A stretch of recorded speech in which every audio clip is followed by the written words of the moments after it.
эрүүл шимт хичээлтэй хүнсний материалаар амтлагчгүй, удаан хадгалдаггүй, нөөшлөггүй материалуудаар хүүхдэд хоол хийж өгөх. За наваг Хатанбаатар алтан цэцэг гэдэг би Цэлмэг дижитал сургуулийн ахлах тоогоочоор 2 дахь жилд ажиллаж байна. За би 2002 онд анх тоогоочин курс суугаад 2003 оноос хойш одоо ингээд тасралтгүй 22 жил тоогоочоор ажиллаж байна. За энэ дундаа бол 6 жилд нь Их Британи Нумар Ирландын за бидний ярьдаг бол Англи улсад Лондон хотод бол 6 жил тоогоочоор ажилласан. За нийтийн хоолноос бол хүүхдийн хоол бол арай тусдаа. Яагаад гэвэл хүүхдийн эрүүл мэнд, хүүхдэд өгөх ёстой шимт хичээл, хоолноосоо шалтгаалаад өөр төрөл байдаг. Нийтийн хоолноосоо ялгарх онцлог нь бол амтлагчгүй, эрүүл, шимт хичээл сайтай материалаар хүүхдэд хоол хийж өгөх. Тий. Энэ үнээр бол нийтийн хоолноос хүүхдийн хоол нь ялгаатай. Тэгээ ер нь бол сүвлийн хоол гэж болно. Тэр үед бол сүвлийн хоол гэж явдаг гэсэн шүү дээ. Тий. Эмчилгээний сүвлийн хоол гэдэг чинь бол эрүүл шимт хичээлтэй. Энэ л бол хүүхдийн хоол нь бол нийтийн хоолноос ялгаатай. За би сүүлийн 2 жил бол яг хүүхдийн хоол хийж эхэлсэн. За өдийн хоол гэдэг хөтөлбөрийн дагуу бол манай сургууль бол нэгээс 5 дугаар ангийн 350 орчим хүүхэд өдрийн 5 зүйлээс бүрдсэн иж хүртэл хоол идэж байна. 6-аас 12 дугаар ангийн хүүхдүүд маань бол сонгох маягаар 3-аас 4 төрлийн хоолноос сонгож иж бүртэл маягаар хоолдог. За тэгэхээр манайх бол сургууль бол 750 хүүхэдтэй. Өдөрт за нэг дунджаар 700 орчим хүүхэд хоол идэнэ. Багш ажилчид бол нэг 105 гэж явдгийн. За тэгэхээр нэг 100 орчим гэхээр за өдөрт нэг 850 хүн нэг хоол хийдэгтэй. Манайх чинь өдөр өнжүүлэх байгаа. За тэгээ дээрээс нь сая сүүлд 3 ээлжээр бэлтгэл бүлэг хичээллээ. Бэлтгэл бүлгийн хүүхдүүд бол яг л ингээл бага ангийн хүүхдүүдтэй адилхан өөрсдөө ирээд хоолоо ингээд порцлуулаад аваад идэх нь тэднэрт өөрсөнд нь айгүй сонирхолтой. Сургуульд орохоор ингээл яг ингээл хоол идэх юм байна. Манай сургуульд сурагч болж орсноороо юу нь илүү гоё юм гэхээр хоол идэх нь гоё гэж хэлдэг. Яагаад гэвэл цэцэрлэгээс бол арай онцлог л доо. Юу идэх үү, яах вэ, ийх үү гэж өөрсдөнгөөр нь сонгуулна. Тэгээ өөрсдөө ингээд сет тавган дээр хоолоо аваад өөрсдөө ширээн дээрээ тавиад идэнэ. Тэгээд амтд нь салаад 1-2 дугаар хоол гэдэл бүх юм нь өөрсдийнх дуртай юмнууд байдаг болохоор хүүхдүүд бол бэлтгэл ангийн хүүхдүүд бол хоолндоо илүү ач холбогдол өгдөг байна. Боловсролын яам болон боловсролын ерөнхий газраас гаргасан батлагдсан жишээ норм гэж байгаа. За тэрэн дээр бол сургуулийн өмнөх боловсрол болон сургуулийн насны тэдээс тэдэн настай хүүхэд өдөр тийм илчлэгтэй, тийм калоритой хоол идэх ёстой гэсэн норм байгаа. За тэрний дагуу манайх бол хоолоо бэлддэг. Яагаад гэвэл 1-ээс 5 дугаар ангийн хүүхдүүдийн хоолны илчлэг калори гэж тусдаа хэмжээтэй байгаа. Тэдээс тэдэн грамм хоол мах одоо өдөрт өгөх ёстой, тийм грамм шимт хичээл илчлэг өгөх ёстой. Тэрүүгээрээ ялгаатай. Тэгээд 6-аас 12 дугаар анги гэхээр бас хэмжээ норм хоолны орц нь бас өөр болоод байна. За хүүхдийн хоолыг бол за бүтэн өдрийн турш 100% гэж үзвэл өдийн цай, өдийн хоол хөтөлбөрийн дагуу бол өдөрт идэх ёстой хоолныхоо 35% өдийн цайнаас өстой шимт хичээлээ. За манай сургуулийн нэг онцлог гэвэл бид нар 1-5 дугаар ангийн хүүхдэд өглөөний цайтай. Тэгээд өдийн хоол хөтөлбөрийн дагуу иж бүртэл хоол сонгож иддэг. Ингэхээр манай сургуулийн хүүхдүүд бол за бусад сургуулиудаас арай илүү шимт хичээлтэй хоол иддэг гэсэн үг. Яагаад гэвэл өглөөний цай энэ дээр ороод ирэхээр за нэг 60-аас 65% өдрийн хоолныхоо. За энэнийхээ дагуу илж шимт хичээл одоо тэр ашигтай хоолоо манайхаас бидрээс авдаг байх нэ. Тий. За өглөө хүүхдүүд маань бол 7:30-аас сургууль дээр ирдэг автобусаараа. За тэгээ өглөө ирэнгүүт нь бид нар эхний цагийн завсарлагаанаар бид өглөөнийхөө цайнд ордог хүүхдүүд маань. За тэгээд үргэлжлүүлээд 3 цагийн завсарлагаанаар өдрийнхөө хоолнд ордог. За өглөө болвол сургууль дээр яг одоо тооч нарын өөрсдөө хийсэн нарийн боо. Тэгээд халуун уух юм. За тэрэнд нь бол бүх төрлийн жуус байгалийн жимсээр хийсэн тийм одоо цэцэргэн, үзэм, анс, нэрсний шүүс. За тэгээд 7 хоногт нэг удаа манайх хүүхдүүдтэй арц өгдөг. За дандаа одоо сүү хувьцаат компани шингэн сүүгээр манайх жишээ нь хүүхдүүдтэй хярам хийж өгдөг. За тэгээд зөгийн балтаа бас. Иж бүрдэл хоолн дээр гэх юм бол нэг онцлог юм нь бол манайх хүүхдүүдтэй жимс хөвчлөө өгдөг. За тэгээд хүүхдүүдийн дуртай зүйлүүд гэх бол өөрсдөө тооч маань нарийн бовны тооч гэхэд өөрсдөө амттан кекс бэлов хийж өгдөг. Хажуугаар нь бид нэр цэвэр арцнаас гаргаж авсан ааруулаг хүүхдүүдтэй амттан болгож өгдөг. За энэ нь юу гэвэл хүүхдүүдэд кальц, дээрэс нь сүү цагаан эдэний ашигтай бактери өгөх зорилгоор. За тэгээд 7 хоногт нэг удаа арцаар үйлчилдэг байх нь байна. Ааруулагддаг байх нь байна. За тэгээд бас жимстэй тарг коктейл маягаар тэгж хийж өгдөг. Хүүхдүүдийн хамгийн идэх туртай амттан. Аж ахуйн нэгж байгууллагад бол хүнсээр хангах. За ялангуяа мах бүтээгдэхүүнээр хангах тийм 21 төрлийн компани бол шалгарсан байдаг тендерээр. За яг энэний дагуу болох манайх тэр 21 аж ахуйн нэгж байгууллагуудтай холбогдоод за тэрнээс бол тэднэртэй гэрээ хийгээд нэг компани байдаг. За тэр компаниас бол манайх 7 хоног болгон маха татан авдаг. Ер нь бол манайхын хоолндоо бол дандаа үхрийн мах хэрэгэлдэг. За хүүхдүүдийн идэх туртаа нэг мах юу гэвэл үхрийн махнаас гадна дахианы мах байна. За дахианы махаар бол 7 хоногт нэг удаа хоол. Аж ахуйн нэгж байгууллагуудаас гэрээ хийж авсны дагуу авдаг махан дээр бол маш их хяналт тавина. Энэ нь бол ангилсан мах байх хэвээр. Тэгээд гарал үүслийн бичгтэй, шинжилгээний бичгтэй. За ийм махыг аваад өөрсдөө бид нар энэ чинь ангилна, боловсруулна. Өөрсдөө энэ чинь бэлтгэгчээрээ бэлтгэнэ. Тэгээ өөрсдөө энэ чинь машинд нь хувилж хэрчнэ. Ер нь бол тэр компаниг сонгосны давуу тал гэх юм бол бэлдсэн мах авдаггүй л гэсэн үг бид нар. Одоо жишээ нь цаанаас нь машинцсан мах, хувилж хэрчсэн мах гэдэг эдгээр бол ирдэг л дээ. Бид нар бол өөрсдөө энэ чинь цул махаар нь, яста махаар нь аваад өөрсдөө энэ чинь ангилдаг гэсэн үг. Яагаад бид тэр компаниас яста мах авдаг гэвэл ясны шүлээр бид нар хүүхдүүдэд дандаа хоол хийдэг. Тий. Ясны шүл, булууны ясны шүл гэдэг чинь одоо маш их сайн кальц, тий, шимт хичээлийн хувьд бол маш өндөр. Тийм учраас зүгээр цул мах аваад өшөглөөд юм уу, машиндаад юм уу, хувилчирчээд хоол хийж шил гаргах биш. Яснаасаа ясны шил гаргаж тэрүүгээр хүүхдүүдтэй хоол хийж өгдөг байх нэ. Манай сургуулийн онцлог. За ер нь бол ясны шилэг бол манай 24 цагаас илүү хэрэглэхгүй. Яг гэвэл бид нар өдөрт бараг 1030 хүний хоол хийдэг. Тийм учраас бол удаан хатаглахдаггүй. Өглөө хамгийн эртдээ манай хамгийн өглөө эрт цайны тоож бол 7 цагт ирдэг. За тэгээд 7 цагаас ахгуулаа шүл буцална. За тэгэл буцалсан шүлээрээ тэгэл бүхэл төрлийн хоолнд ашиглана. Ер нь бол хоолнд бол дан зүгээр ус хольж хэрэглэхгүй дандаа ясны шүлнөөс шил гаргаж за тэрүүгээрээ бүх хоолндоо. За манай хүүхдүүдийн хамгийн идэх дуртай хоолны нэр төрөлд бол бажилсан бантан байдаг. За бантангийнхаа гурилыг эмэрэхдээ бид нэр ясны шүлөөрөө эмэрдэг байх нэ. За хоолны хордлого суртсан сэргийлэх гэхээр манай сургуулийн удирдлагын багаас бол ярилцаад бид нэр хоолны хордлого суртсан сэргийлэх баг гэж байдаг манай сургууль. За энэ баг нь бол 5 хүний бүрэлдэхүүнтэй үйл ажиллагаа хариуцсан захирлаар ахлуулсан. За нийгмийн ажилтан, сургуулийн менежер, манай сургуулийн эмч, хоол зүйч гэдэг 5 хүнээс бүрдсэн удирдлагын баг байдаг. За энэ баг бол яв хийх үү гэвэл хоолны хордлогоос сэргийлэх бүхэл үйл ажиллагааг төлөвлөгөөний дагуу явуулдаг. Энэ бол урьдчилан төлөвлөгөө гарсан байдаг.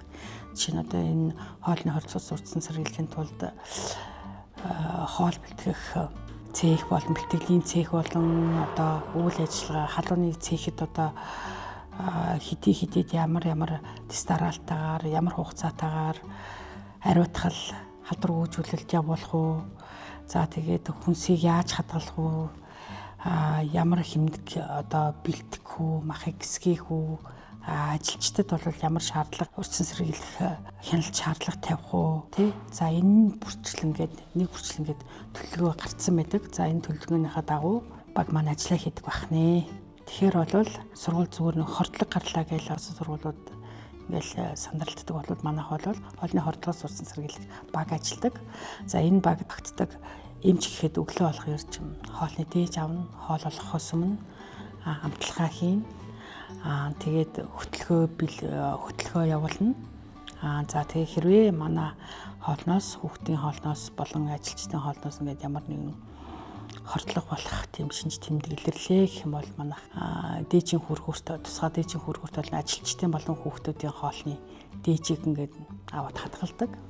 За тэгээ тэрийг болоод бид нар ингээд шинжилгээд өгөхөд бэлэн байдаг. За ер нь бол мах гисгэх процесс бол өөр. За их хөвчлэн айлууд гэртээ махыг бол зүгээр ингээл тасалгааны температурт тавиад юм уу эсвэл богинолооны 100-нд тавиад махаа гисгэдэг. Энэ бол буруу.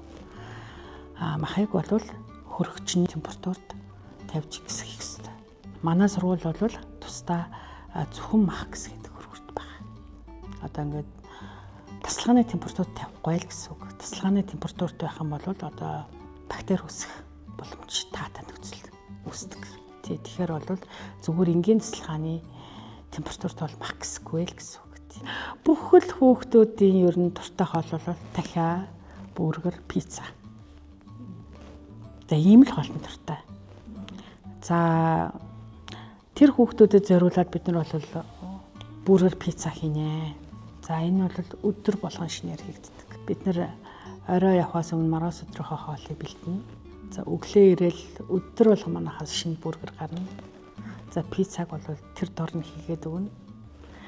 За хамгийн л дуртай хоол нь дахиад бүргэр пицца. За бүргэр пицца гүүгээр бол манай хүүхдүүд болол тэгэл төсөөлөгдөхгүй те. За тийм учраас бол хүүхдүүдийн дуртай хоолыг бол хоолныхын цэсэнд мас болгож гисэн байгаа. За ерөөсөө л ногоо. Эхлээд бол ерөөсөө ногоо идэх дурггүй. Юу дуртай байна, юу дурггүй байна гэдгийг харахын тулд ерөөсөө л хоолныхоо каягдл харна. Тэ хүүхдүүдийн хамгийн эхлээд ялгадаг юм бол ногоо. Бүхэл төрлийн ногоо бол айгүй их ялгадаг байсан. За тэгээ сүүлд бол манай хүүхдүүд ногоо ялгах нь багассан. За энэ яагаад гэвэл бид нар бол за хоолндоо ингээд ногоог ингээд бүхлээр ингээд ер нь ингээд ногоотой хург, ногоотой шил хийдэг шиг ингээд өгөөд авах юм бол бас идэхгүй нэ. За энийг яах вэ гэдэг юм бол жишээ нь одоо бид нэр котлетын дотроо нарийн ногоогоо оруулаад өгчнө гэсэн үг. Одоо брокколи, төмөс, тэ одоо луун, бууцаа, юуцаа зэрэг бол махтагаа гэж цуг машиндаад за тэгээд идэх дуртай хоолнд нь ногоогийн дотор нь оруулаад өчгөр хүүхдүүд маань тэрийг иддэг болчихно. За тэгээд манай хүүхдүүдийн дуртай юм нь бол хулууны цэтэнд аягүй дуртай. Тий. За манай хулууны шар хулуугаар хийдэг цэтэнд хүүхдүүд маань дуртай. Хулуугаа бид нар бол ямар нэгэн өтгөрүүлэгч бодис хийхгүй дан хулуугаар нь өөр нь болгож өтгөрүүлдэг баха. Тэгэхээр бол хулуунд хүүхдүүд дуртай. Хулууны шилэнд. За хичээлийн жилд бол манайх хэлснээр бол жилд 2 удаа эцэг эхчүүдийн нээлттэй хаалганы өдөрлөг гэж хийдэг. Нэг нь болохоор хичээлийн жил их дөнгөж эхлэнгүүд бид нэр эцэг эхчүүдтэй одоо жишээ нь ганц хоолны жишээр нь сургуулийн хөтөлбөр үйл ажиллагааг таниулах зорилготойгоор эцэг эхчүүд нээлттэй хаалганы өдөрлөг гэж явуулдаг. За энэ дээр бол менюний дагуу хийгдсэн бүх төрлийн хоолыг эцэг эхчүүдтэй нээлттэйгээр амтлагаа хийлгээд за тэрэн дээр сэтгэл ханамжийн судалгаа гэж авдаг. Хийж авдаас. За энэ дээр бол нэг авах юм нь бол манай эцэгчүүд бол маш өргөнөөр оролцдог. Тэгээд бүгдөө ингээд санал бодлоо ингээд чөлөөтэйгээр илэрхийлдэг. Одоо манай хүүхд ийм иддгүй ийм цааш нь ингэхүүдээр манай хүүхд хэдэн настай учраас тэрийг нь илүү үл зүгээрээ миний хүүхд ийм гэж бүгднийг нь оруулдаг. За тэгээд тэрийг харж агаад манайх жилд бол 2 удаа нэг хоолны менюг. За бүтнээр нь биш маг гэхэд хэсэгчд сэлдэг. За яагаад гэвэл одоо бүтэн жилийн турш хүүхдүүд бол одоо ингээл нэг хоолыг ингээл байнга идээд байх дурггүй. Бид нар бол хоолны менюг бол 14 хоногор нь зохиодог. Зохиосон тэгээд захирлаараа бол тэрийг батлуулсан байдаг. За тэгээд жишээ нь одоо манайх сургууль ихэд жилд 2 удаа хоолны меню солигддог байх нэ. За эцэг эхчүүд бол ер нь голцоо за миний хүүхэд юу иддэг юм бол яадаг юм бол одоо манай хүүхэд одоо ингээл дахиад иддэггүй. За одоо ийм хоол иддэггүй. Ингүүл болмоороо ингээл аюу хэлдэг л дээ. За үүний дагуу бид нар яасан гэхээр эцэг эхчүүдээс судалгаа авсан. Яагтвэл за танаа хүүхэд юуны харшилтай вэ? Хүнсний дэлхийн ямар нэгэн юмны харшил байна уу? Тэ? Одоо жишээ нь хүнсний ногооны ямар нэгэн харшил байна уу? Махны харшил байна уу? Тосны харшил байна уу? Юуны харшил байна? Яа, энэс л дэлгэрэнгүй эцэг эхчүүдээс судалгаа авсан. Дээрээс нь манайх e-school гэдэг манайх програмтай. За энэ дээрээ бол ингээ өдөр тутамд хүүхдүүдэд өгж байгаа өглөөний цай 1-5 дугаар ангийн хүүхдүүдэд өгж байгаа иж бүртэл хоол 6-аас 12 дугаар ангийн хүүхдүүдэд өгж байгаа порцоор бол нийж бүртлээр ингээд үйлчилж байгаа 3-4 төрлийн хоол. За тэгээд дээрэс нь бикрэ амттангууд те ширхийн хоол энэ бүрчлэнгийн бүгднгийнх нь манайх ингээд зураг цэсийг нь оруулаад өгчдөг өдрөөр нь. За тэгэхээр ээж аав нь хараад за өнөөдөр чинь за миний хүү тийм хоол идэжээ. За одоо жишээ нь одоо ингээд 6-аас 12 дугаар ангийнхан зориулсан шүлтэй хоолнодоо ногоо ташил байх нэ, тийм ээ. За 1-5 дугаар ангийнхан зориулсан хоолнод бол баяжуулсан бантан байх нэ ч юм те. За манай хүүд хулуу иддэггүй гэх юм бол за энэ манай хүүд ядаж юм бантангаа идэх юм байна. Тэ энийг бол ингээд мэдээж хүүхэд би хулуу иддэггүй гэх юм бол чи заавал хулуу идэх ёстой гэхгүй. За хулуу иддэггүй бол бант идчих болно гэл хүүхэдтэй өөрт нь зориулаад тааруулаад хоолыг солиод өгч болно.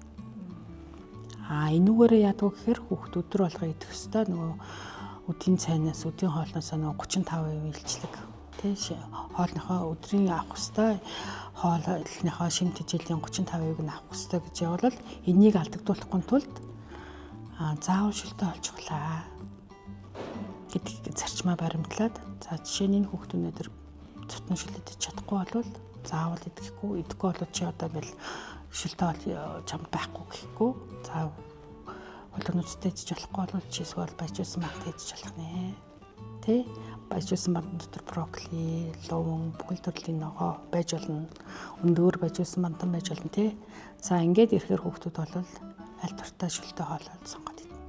За өнөөдөр энэ хүүхэд ингээд амттан дээр одоо жишээ нь одоо зүрт бай гэхэд энэ хүүхэд стрессын төрлийн харшилтай байх юм бол нөгөөтгийг нь сонгоод өгөх боломжтой. Сүүлийн үед нь ер нь хүүхдүүдийн хүнснээс авч байгаа харшил бол маш өндөр болсон байна. Тэ одоо глютен манай сургуульд гэхэд одоо харшилтай хүүхдүүд байгаа тийм нэлийн олон хүүхдүүд байна. Энийг бол бид нар яаж мэдэрсэн гэхээр бол эцэг эхчүүдээс ирж байгаа мэдээлэл болон манай хаан улдуур эрүүл мэндийн төвөөс бол төвтэй хамтраад манай сургуульд бүх хүүхдүүдтэй эрүүл мэндийн урьдчилан үзлэгт хамруулсан. За энүүгээр бол хүүхдүүдийн харшлын зэрэг гарч ирж байгаа эцэгхээс ирж байгаа асуумжийн дагуу. За тэгэхээр харшилтай хүүхдүүдэд тохируулж хоол хийнэ л гэсэн үг. Самрын харшилтай байж болно, самрын төсний харшилтай байж болно, цитрусийн төрлийн харшилтай байж болно, глютений харшилтай байж болно, тийм ээ? Чихрийн харшилтай байж болно. За энэ болгонд тааруулж хоолны хөтөлбөрнэ л гэсэн үг. Нэг хүүхэд харшилтай байсан чинь тэр хүүхдэд зориулж өгөх хоол юм. Заавал тий. Заавал тийм бэ. Одоо манайд тийм хүүхдэд байхгүй. 2-3 бусад хүүхдүүдээс арай өөр харшилтай 2-3 төрөл хүүхэд байна. Тэр хүүхдэд зориулаад тусад нь хоол юм. За манай цайны газар хоол үйлдвэрлэл нийлээд бол нийтдээ 11 бүрэлдэхүүнтэй. За үүнээс бол эмч, хоол зүйч, за тэгээд нэг ахлах тоогооч, туслах тоогооч, нарийн маавны тоогооч, за ширхэг олдын тоогооч гээд 4 тоогоочтой, хоол зүйчтэй, эмчтэй, 2 угаагч, 1 бүлтгэгч, 1 үйлчлэгч гээд ингээ 11 бүрэлдэхүүнтэй ажиллаж байна. 7 хоног 14 хоногор нь гаргасан хоолны цэснийхаа дагуу урд өдөр нь бол хоолнуудаа бэлтэнэ. За тэгээд өдөр болгон шинэ хоол юм. өдөр болгон шинэ бүтээгдэхүүн хэрэглэнэ. Тэ. Тэгээд нөгөө хангаам нийлүүлэгч байгууллагуудаас ирсэн хүнсийг бол өдөр болгон шинээр. Жишээ нь одоо хүнсийн ногоо гэхэд манайх 7 хоногийн 5 өдөр ажилладаг байлаа галтаа гэж бодоход 7 хоногт 2 удаа хүнсийн ногоо татна. За махыг 7 хоногт 1 удаа татна.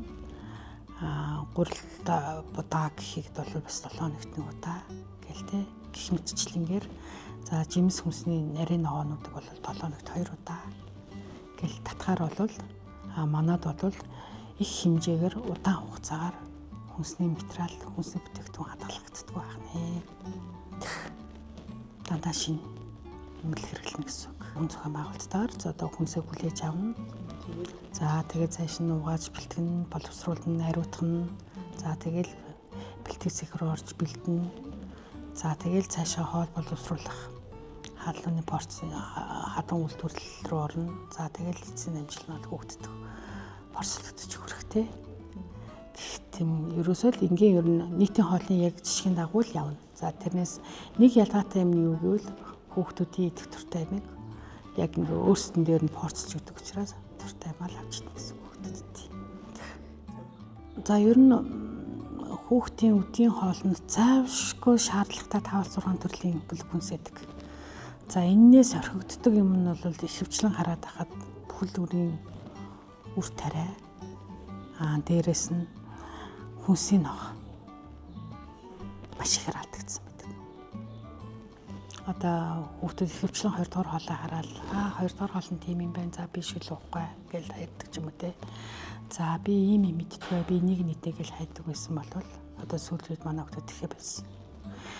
Энэ дээр юу дээр анхаарах хэрэгтэй гэвэл ерөөсөө л эцэг эхчүүдийн хоолны боловсрол гэсэн үг тий. Манай эцэгчүүд бидний ногоо иддэггүй штэ. Бидний ногоо огт би угаас өөрөө ногоонд муу тий гээл тэгдэг байсан бол одоо тэгэл жилд 2 удаа манай ингээл хоолны амтлагаанд ирснээр энэ ч нэр ингээ хийчих болт юм ба штэ.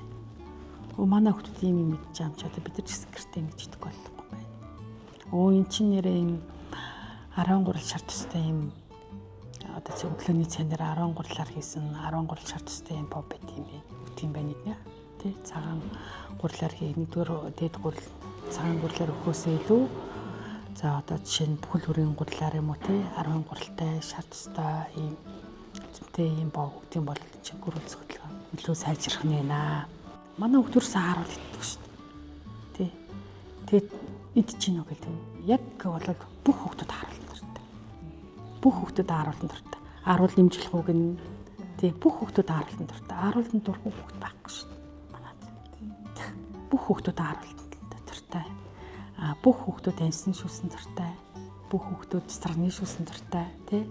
Дургүй юмыг нь яаж дуртай болох вэ гэхэд л талгайх ажиллана.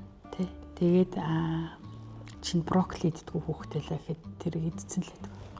Яа тэгвэл котлетэнд нь брокколиг нухаад хийгээд өгчдөг байхгүй тий. Идсэн гэдэг ах юм. Манай хүүхд брокколи иддэггүй шүү. Идсэн шүү дээ. Одоо ч гэсэн танаа хүүхд идчихин гээл. Тэр яасан гэдгээр ингээд хоолнд нь брокколиг нь нухш маягаар хоолоод өгсөн. Тэгэл өнөөрөө иддэм биш шүү дээ тий. Идэхгүй бол болохгүй. Идэхгүй бол ингэхгүй гэдэг юм идэнчээс ингээл тоогооч болон хоол зүйч тэр байнга л хэлдэг. Тэгэл идэхээс өөр аргагүй байтал төр. Тэгэл иддэг болцсон байдаг өөрсдөө. За ойлголоо. Баярлалаа.